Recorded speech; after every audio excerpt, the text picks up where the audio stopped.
பிரபல நடிகைக்கு திடீர் மூளைச்சாவு. தமிழகம் வரும் நடிகையின் பூத உடல் வெளியான அந்த அதிர்ச்சி செய்தி ஒட்டுமொத்த தமிழ் சினிமாவையும் கண்ணீரில் மூழ்க வச்சிருக்கு. தமிழ் சினிமாவில் எத்தனையோ நடிகைகள் காலம் கடந்து கூட இன்னமும் மக்களால் அதிகமாக விரும்பப்படுறாங்க. அதற்கு காரணம் அவங்க ஆரம்பத்தில் நடித்த சில திரைப்படங்கள் தான்.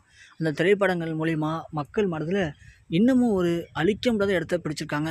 அப்படியாப்பட்ட நடிகையில் மிக முக்கியமான நடிகை பானுப்பிரியா.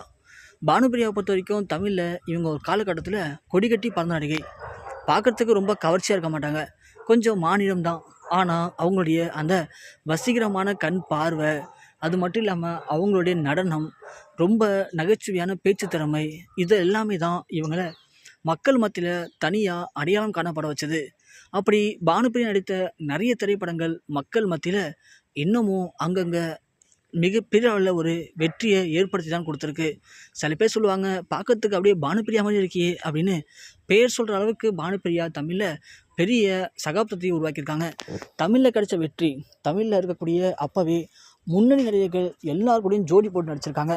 சில நடிகர்கள் பானுப்பிரியா தான் படத்தில் நடிக்கணும் அப்படின்னு அவங்களுடைய கான்செப்டுக்காக வெயிட் பண்ண சில நடிகர்களும் இருக்காங்களாம். அப்படியாப்பட்ட பானுப்பிரியா தமிழில் மட்டும் இல்லாமல் தெலுங்கு, மலையாளத்தில் சில திரைப்படங்கள் நடிச்சிருப்பாங்க.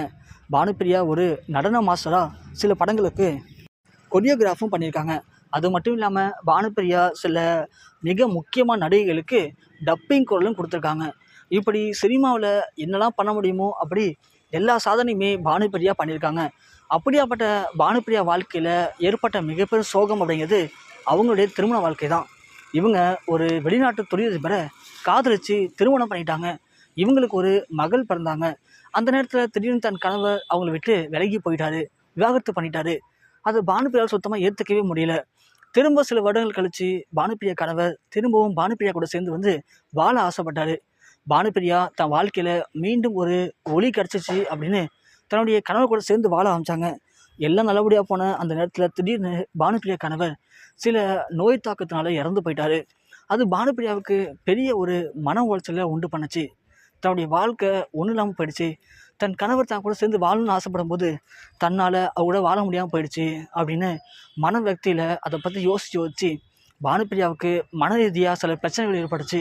அதன் காரணமாக அவங்க எடுத்துகிட்ட சில மாத்திரைகள் அவங்களுக்கு பெரிய விளைவுகளை ஏற்படுத்தி அவங்களுடைய ஞாபக சக்தி அப்படிங்கிறது ஒன்றும் இல்லாமல் போயிடுச்சு. அவங்களால எதையுமே ஞாபகம் வச்சுக்க முடியல, எல்லாத்தையுமே மறந்துடுறாங்க. இந்த ஞாபக மறதி அவங்களுக்கு பெரிய சில அசிங்கத்தை ஏற்படுத்தி அதன் காரணமாக ரொம்ப உடல்நலம் முடியாமல் போய் அவங்களுக்கு ஒரு சில அரிய வகை நோய் ஏற்பட்டிருக்கு. அதனுடைய தாக்கம் தான் இது அப்படின்னு அவங்கள உடனடியாக வெளிநாட்டு சிகிச்சைக்கு அழைச்சிட்டு போக சொல்லி மருத்துவர்கள் எச்சரிக்கை விடுத்திருக்காங்க. நடிகை பானுப்பிரியா மகளும் அவங்கள இப்போது வெளிநாட்டு சிகிச்சைக்கும் உட்படுத்தியிருக்காங்க. வெளிநாட்டு சிகிச்சைகள் அழிச்சுமே பானுப்பிரியா உடல்நிலை அப்படிங்கிறது எந்த ஒரு முன்னேற்றமும் இல்லை அப்படின்னும் அவங்கள காப்பாற்றுவதே மிக மிக கடினம் தான் அப்படின்னு பானுப்பிரியாவை பற்றி மருத்துவர்கள் விடுத்திருக்க அந்த எச்சரிக்கை செய்திகள் தான் இன்றைக்கி ஒட்டுமொத்த தமிழ் சினிமாவையும் உச்சக்கட்ட கண்ணீர்லேயும் சோகத்துலேயும் மூழ்க வச்சிருக்கு.